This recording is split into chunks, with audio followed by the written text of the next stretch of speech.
Sahabat Raja Dahroni Channel dimanapun berada, terima kasih sudah membuka dan menonton video di channel YouTube ini. Biar timnya Mas semangat untuk bikin konten positif dan bermanfaat, pastikan subscribe, like, dan komen ya. Sampai jumpa di video-video berikutnya, sahabat. Assalamualaikum warahmatullahi wabarakatuh. Alhamdulillah, Allah terus memberikan kita kesehatan, kemauan dan kemampuan ya untuk menunaikan ibadah selama bulan suci Ramadan. Salawat dan salam senantiasa tercurahkan kepada kedua hasanah baginda Nabi dan Rasul termulia Nabi Muhammad Sallallahu Alaihi Wasallam, sahabat, keluarga, tabiin, tabiin serta para pengikutnya yang senantiasa mengikuti ajaran dan sunnah-sunnahnya. Sahabat dimanapun Anda berada, ada satu hal yang menarik ya, yang perlu kita bahas, yang perlu kita kaji, yang perlu kita obati. Apa itu penyakit hati? Nah, maka pada kesempatan ini saya mengajak sahabat dimanapun berada untuk sama-sama mengobati hati, mengobati penyakit hati. Ya, kalau penyakit fisik jelas ya, ada beragam obat yang bisa kita ikhtiarkan dari unsur kimiawi maupun herbal, tapi bagaimana kemudian kita mengobati penyakit hati. Nah, beberapa referensi mengungkapkan bahaya penyakit hati ini ya, orang yang ada begitu banyak ya, macam-macam penyakit hati ya. Apa saja itu ya? Yang pertama iri hati ya. Yang kedua dengki, sombong, putus asa, malas, kikir, berburuk sangka, enggan menerima nasihat, merasa paling benar dan paling suci. Nah, itu adalah contoh-contoh penyakit hati ya. Jadi ketika kita tidak mengobatinya, ketika kita tidak berikhtiar untuk mengobatinya, maka hal yang paling mengkhawatirkan bagi diri kita adalah ketenangan hidup. Ya, orang-orang yang memiliki penyakit hati maka hidupnya tidak tenang, hidupnya gelisah ya. Melihat orang punya mobil, pengen ya punya mobil padahal belum mampu. Melihat orang berprestasi tidak mampu dan akhirnya iri dan seterusnya.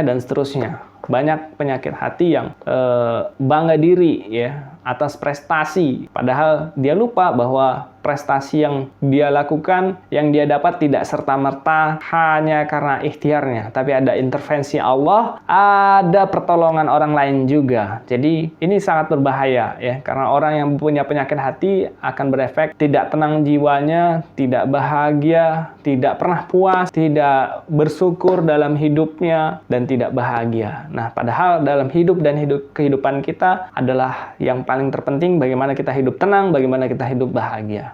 Nah, untuk hidup yang tenang dan hidup bahagia, maka kita harus mengobatinya. Nah, bagaimana? Jamil Azzaini, seorang motivator ngetop di Indonesia, mengungkapkan ada 3 hal yang bisa kita lakukan. Pertama, kita harus mendiagnosa penyakit hati yang ada dalam diri kita.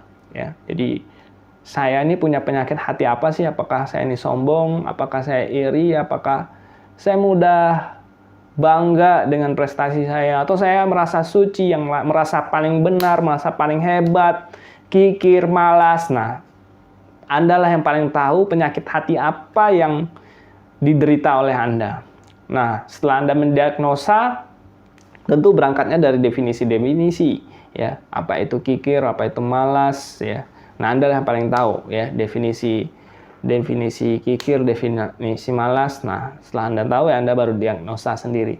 Ya, bagaimana kemudian itu menjadi PR bagi Anda untuk mengobati. Jadi harus mendiagnosa penyakit hati apa yang ada dalam diri Anda.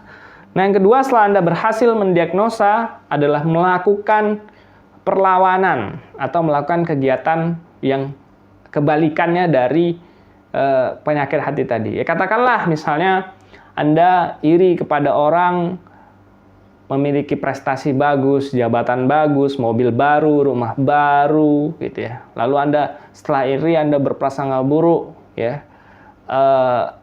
dengan orang tersebut sehingga Anda bercerita, memfitnah dan lain sebagainya, muncul penyakit-penyakit yang lainnya.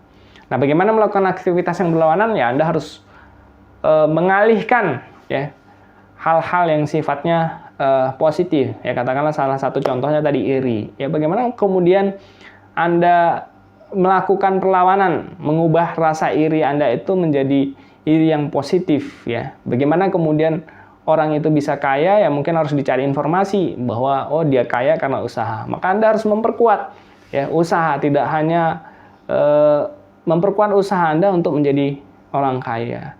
Anda iri dengan orang yang Anda juga harus iri pada orang yang beribadah. Jadi irinya itu diarahkan hal yang berlawanan, hal yang positif ya. Anda iri dengan orang yang baca Quran, hafiz Quran dan lain sebagainya, maka Anda iri orang yang rajin ibadah, maka Anda harus berlawan ya. Jadi harus positif ya.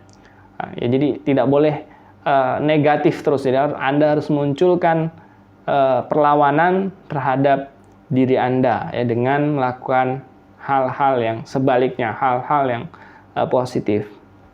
Nah, yang ketiga, memperbanyak kebaikan dan ibadah tersembunyi. Jadi itu tips bagaimana kemudian kita bisa mengobati penyakit hati yang ada di dalam diri kita, karena percayalah jika penyakit hati ini ada di dalam tubuh kita, kita akan sulit sekali untuk hidup bahagia, kita akan sulit sekali untuk hidup tenang, kita sulit sekali untuk memperoleh kenyamanan dalam hidup kita. Billahi taufiq hidayah. Assalamualaikum warahmatullahi wabarakatuh.